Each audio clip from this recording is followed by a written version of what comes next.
Buchanan, Dred Scott, and the election of 1860. Buchanan tried to maintain the status quo. He opposed abolitionist activism in the South and West. The crisis over slavery escalated when the Supreme Court ruled in the Dred Scott case. A former slave whose master had taken him to territories where slavery was illegal declared himself a free man and sued for his freedom. The case finally wound up in the Supreme Court, where Scott lost. Chief Justice Roger Taney wrote the majority decision. Taney's pro-slavery decision declared that slaves were property, not citizens, and further that no black person could ever be a citizen of the United States. Taney argued they could not sue in federal courts as Scott had done. Moreover, he ruled that Congress could not regulate slavery in the territories as it had in the Missouri Compromise.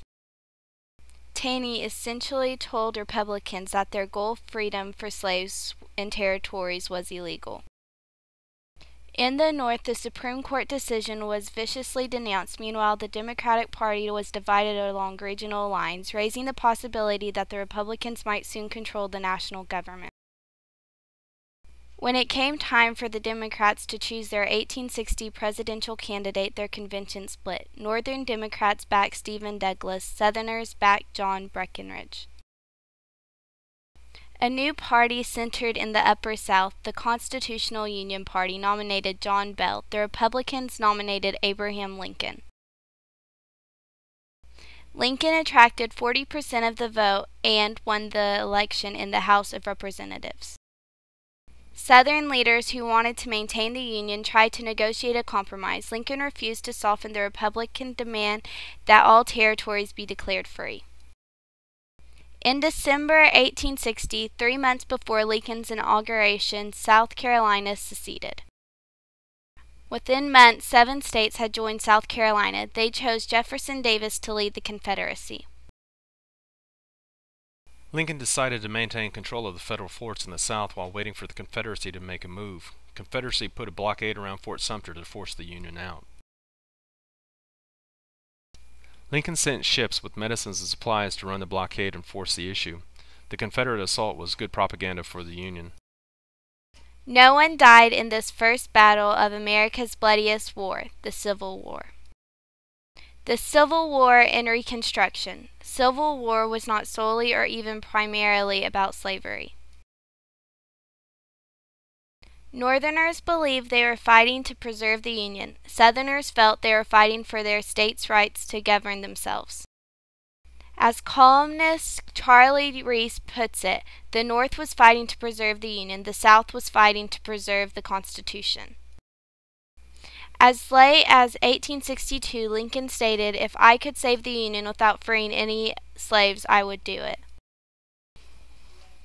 Ironically, as the Southern states fought to maintain the right to govern themselves locally, the Confederate government brought them under greater central control than they had ever experienced. Jefferson Davis understood the North's considerable advantages. He took control of the Southern economy, imposing taxes and using the revenues to spur industrial and urban growth. He took control of the railroads and commercial shipping. He created a large government bureaucracy to oversee economic developments. Davis, in short, forced the South to compensate quickly for what it had lost when it cut itself off from Northern commerce. The Confederacy lagged too far behind in industrialization to catch up to the Union. Rapid economic growth furthermore brought with it rapid inflation. In 1862, the Confederacy imposed conscription. Surrogates could be hired by the wealthy. As a result, class tensions increased, leading ultimately to widespread desertions from the Confederate Army.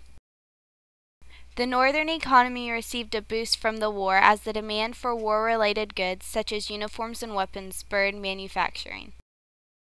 A number of entrepreneurs became extremely wealthy. Some sold the Union government worthless food and clothing, while government bureaucrats looked the other way.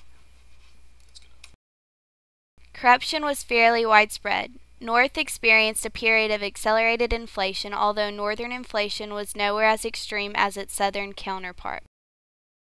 Workers worried about job security and the decreasing value of their wages formed unions. Businesses in return blacklisted union members. The Republican Party, believing that government should help businesses but regulate them as little as possible, supported businesses in its opposition to unions. Lincoln, like Davis, oversaw a tremendous increase in the power of the central government during the war. He implemented economic development programs without waiting for congressional approval, championed numerous government loans and grants to businesses, and raised tariffs. He also suspended the writ of habeas corpus in the border states, mainly to prevent Maryland from seceding. During the war, Lincoln strengthened the national bank and initiated the printing of national currency. Emancipation of the slaves. The radical Republican wing of Congress wanted immediate emancipation. Radicals introduced confiscation acts in Congress. The first gave the government the right to seize any slaves used for insurrectionary purposes. The Second Confiscation Act, in effect, gave the Union the right to liberate all slaves. Lincoln refused to enforce it. Note that the Emancipation Proclamation did not free all the slaves. Instead, it stated that on January 1, 1863, the government would liberate all slaves residing in those states still in rebellion.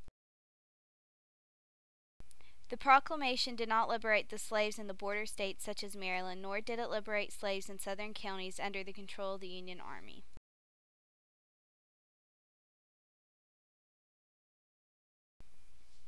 The proclamation also allowed southern states to rejoin the Union without giving up slavery. The Emancipation Proclamation did have an immediate effect on the war.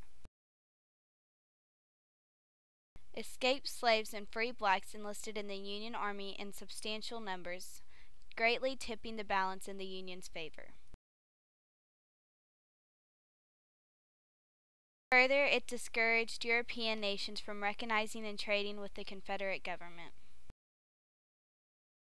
Not until 2 years later, while campaigning for re-election, did Lincoln give his support to complete emancipation. After his re-election, Lincoln considered allowing defeated Southern states to re-enter the Union and to vote on the 13th Amendment.